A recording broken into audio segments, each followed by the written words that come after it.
لغة القرآن وخير نبي سكناها الروح كما أمي. لغة القرآن وخير نبي سكناها الروح كما أمي.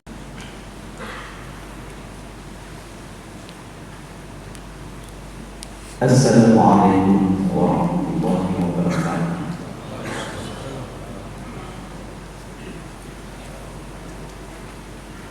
الحمد لله حمدا كثيرا بجميع نعمه كله مع منها ومعنا. الحمد لله الذي واسع نعمه ويكافئ مزيدا. ربنا لك الحمد والشكر كما ينبغي لجلال وجهك وعظيم سلطانك. سبحانك اللهم لا أحصي ثناء عليك أنت كما أثنيت على نفسك. أشهد أن لا إله إلا الله وحده لا شريك له إكراما بربوبيته وإكراما لمن جحد به وكفر. وأشهد أن سيدنا ونبينا محمدا عبده ورسوله وصفيه وخليله خير نبي أرسل الله إلى العالم كله بشيرا ونذيرا. اللهم صل وسلم وبارك على سيدنا محمد وعلى آل سيدنا محمد صلاة وسلاما دائمين متلازمين إلى يوم الدين. وأوصيكم أيها المؤمنون ونفسي المذنبة بتقوى الله تعالى، وأحثكم وإياي على طاعته وأستغفر بالذي هو خير. يا أيها الناس اتقوا ربكم إن زلزلة الساعة شيء عظيم. يوم ترونها تذهل كل مرضعة عما أرضعت وتضع كل ذات حمل حملها وترى الناس سكارى وما هم بسكارى ولكن عذاب الله شديد. أما بعد فيا عباد الله، jemaah yang dimuliakan Allah Subhanahu wa taala, kembali kita mengungkapkan rasa syukur kita kepada Allah pada Jumat hari ini, pada saat-saat yang istijabah saat ini, di mana Allah Subhanahu wa taala tetap menuntun hati, pikiran dan raga kita. Dan hari ini kita tergolong orang-orang yang melaksanakan Jumat insyaallah dengan penuh iman dan ketakwaan. Tentu ini yang pertama kita syukuri saat ini, walillahil hamd. Jamaah Jumat yang dimuliakan Allah Subhanahu wa taala, dalam ajaran Islam, dalam perspektif Islam, pemerintah atau penguasa sering juga disebut dengan istilah siaga atau al-hakimiyah, artinya pemerintah. Dan secara hakiki yang berkuasa sebenarnya adalah Allah Subhanahu wa taala di alam raya, dan ia adalah penguasa mutlak dan hakiki. Sedangkan yang ada di alam raya ini adalah hanya wakil-wakilnya Allah Subhanahu wa taala. Maka di dalam konsep fikih Islam, penguasa adalah Allah dalam penguasa utama. Dan ini tertera di dalam sejumlah ayat-ayat Al-Quran yang menegaskan secara qat'i dan secara tegas tentang hal ini. Dalam surah Yusuf ayat 40, Allah berfirman, "Inil hukmu illa lillah." Tidak ada kekuasaan kecuali kekuasaannya Allah. Innal amra kullahu lillah. Al-Imran ayat 154. Sesungguhnya segala urusan itu adalah milik Allah Subhanahu wa taala. Di dalam surat Al-A'raf Allah juga berfirman, "Wa huwa khairul hakimin." Dan dialah Allah sebaik-baik penguasa yang baik. Dan lebih luas lagi surat Al-Maidah ayat 48.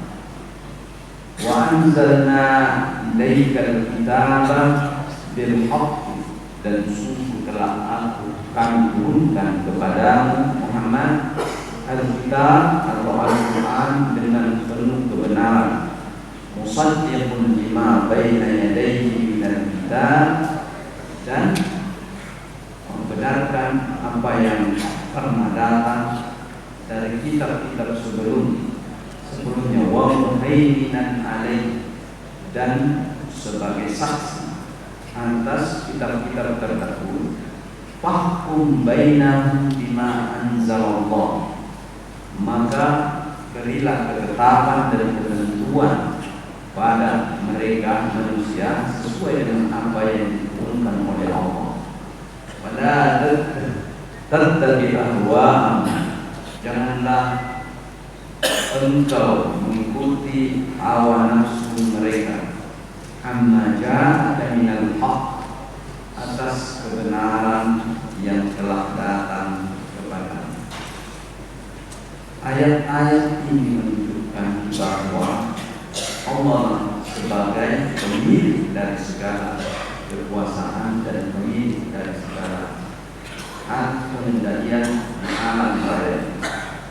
Adapun orang-orang yang diberi amanah oleh Allah di muka bumi ini, yang memegang tampuk kerajaan dan memegang tampuk kepala negara dan seterusnya, adalah upada'un anillah.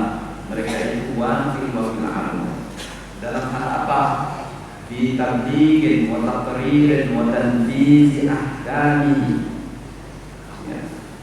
dan yaitu dalam hal menyampaikan pesan-pesan kebenaran, dalam hal penetapan ketentuan-ketentuan yang benar, dan menerapkan hal-hal yang merupakan pesannya Allah Subhanahu wa Ta'ala, dan melaksanakan segala tujuan ciptakannya alam raya ini.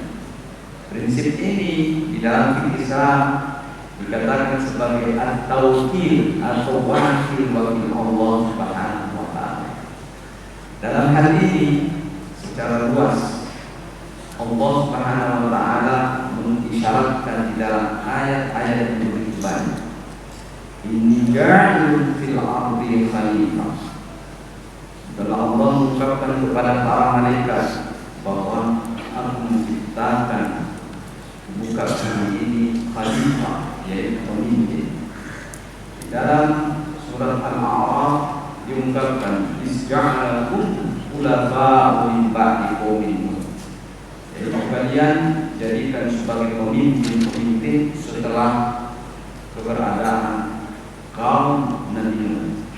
Summa ja'alnakum khala'ifa fil ardh min ba'dihim linanzura kaifa ta'malun. Lalu kami menjadikan kalian sebagai pemimpin di muka bumi setelah pemimpin yang ada, agar kami melihat apa yang kalian kerjakan. Surah Yunus ayat 14. Makna dari khalifah ini adalah luas, tidak tertentu. Semua yang memegang tampuk amanah, mulai dari skup yang besar sampai skup yang kecil, mulai dari pemimpin negara sampai pemimpin tingkat RT sekalipun, mereka ini adalah satu dalam satu kesatuan tatanan, yaitu pembawa amanah sisi Allah Subhanahu wa Ta'ala. Ada hal yang harus disampaikan, yaitu pesan-pesan Allah yang tertera dalam Al-Quran dan petunjuk Nabi Sallallahu Alaihi Wasallam. Inna Allah ya'murukum an tu'addul amanati ila ahliha. Sesungguhnya Allah memerintahkan kalian, hai orang-orang, untuk menyampaikan segala amanah ini kepada yang berhak menerimanya. Wa idza hakamtum bainan nas, dan jika kalian menetapkan sesuatu di antara manusia, antah bil adl, hendaklah kalian memberi ketentuan dengan penuh keadilan. Jadi amanah yang harus sampai adalah keadilan. Surat An-Nisa ayat 50.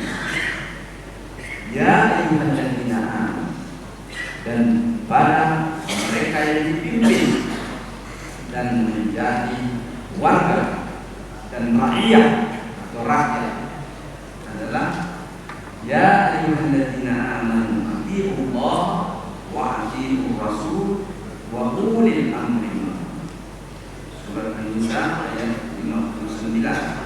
Hai orang-orang yang beriman, taatilah Allah Subhanahu wa taala, taatilah Rasul Allah Subhanahu wa taala, dan taatilah para pemimpin kalian. Bagaimana cara mentaati Allah, Rasulnya, dan para pemimpin? Maka Allah Subhanahu wa taala menurunkan tatanan yang merupakan sumber aturan, yang merupakan katalog dalam kehidupan ini, katalog untuk anak raya. Siapa yang berjalan di atas katalognya, maka dia akan mendapatkan kebahagiaan dan kedamaian serta kesejahteraan dan mendapatkan keadilan dalam kehidupan ini. Al-Quran sebagai sumber pertama, maka siapapun yang melaksanakan petunjuk Al-Quran dalam setiap ketetapannya, maka dalam prinsip fikih Islam dikatakan haqiqul ta'ati ilallah, yaitu adalah telah mencapai ketaatannya kepada Allah Subhanahu wa taala.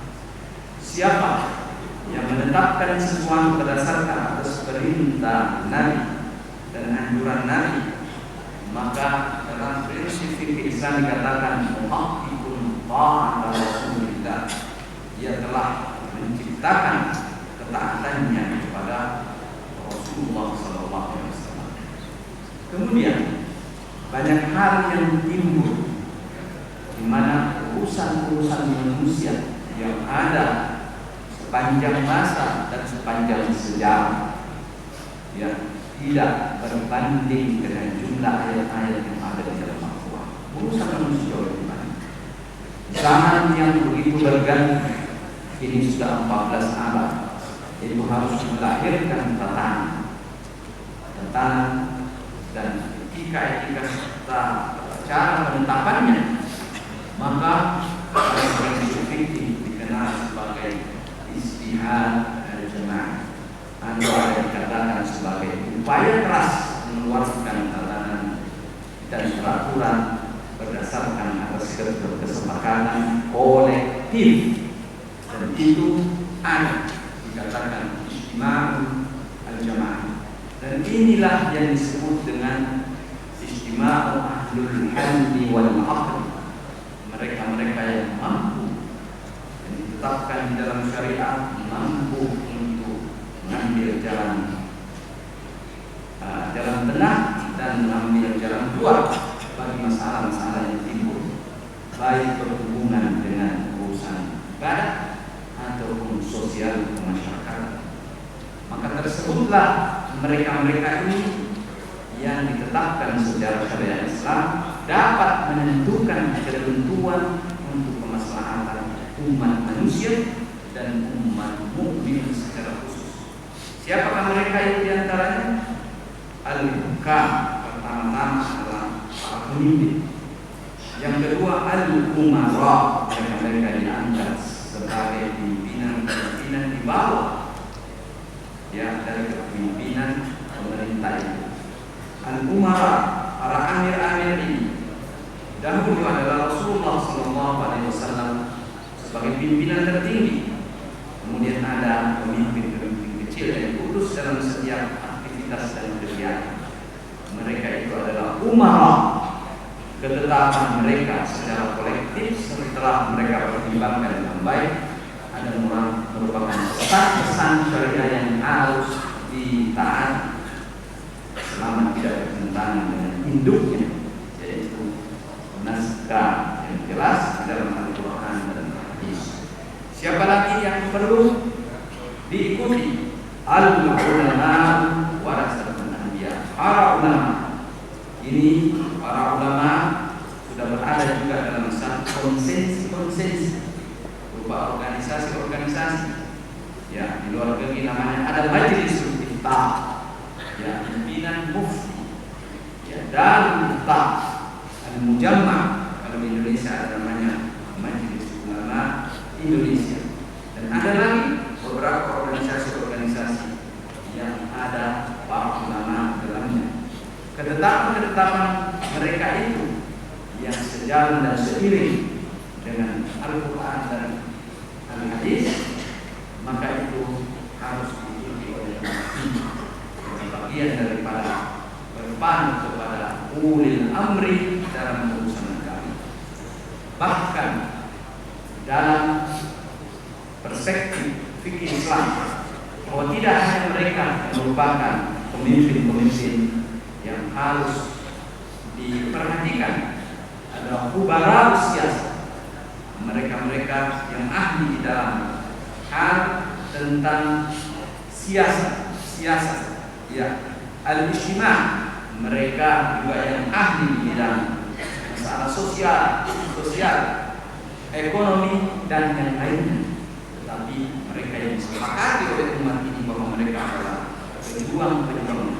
Maka ketetapan mereka itu adalah merupakan ketetapan yang perlu dipatuhi selama tidak bertentangan dengan Al-Quran dan Al-Hadis. Berdasarkan ini adalah bahwa sumber dari tatanan ini adalah Al-Quran, Al-Hadis, dan konsensi. Kini pada zaman modern ini konsensi ini adalah menjadi hal yang abstrak yang dilakukan orang sampai di dalam hal penuntasan, termasuk yang antaranya adalah penuntasan kemiskinan dan penuntasan penyakit merebak, sampai urusan ibadah itu diatur kembali.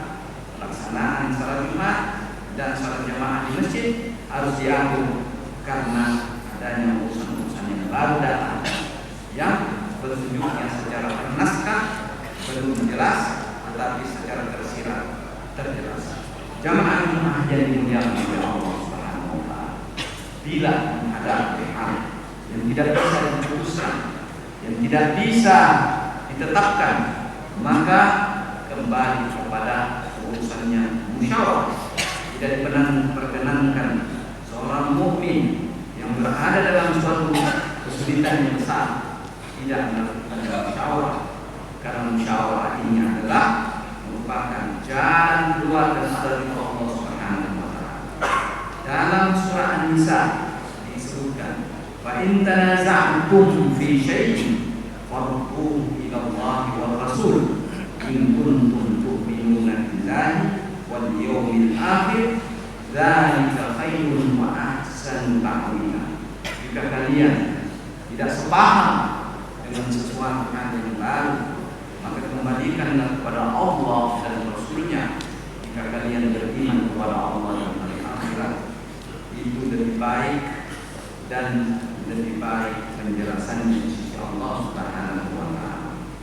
Prinsip mengembalikan kepada Allah dan Rasulnya adalah prinsip upaya bersama mencari kebenaran, menuju kepada Al-Quran, menuju kepada petunjuk-petunjuk secara yang baik secara logika, dan tentu ini akan menemukan jalan yang benar. Seperti inilah konsepsi dalam tatanan Islam, bagaimana apa yang dikatakan dengan kekuasaan atau pemerintahan.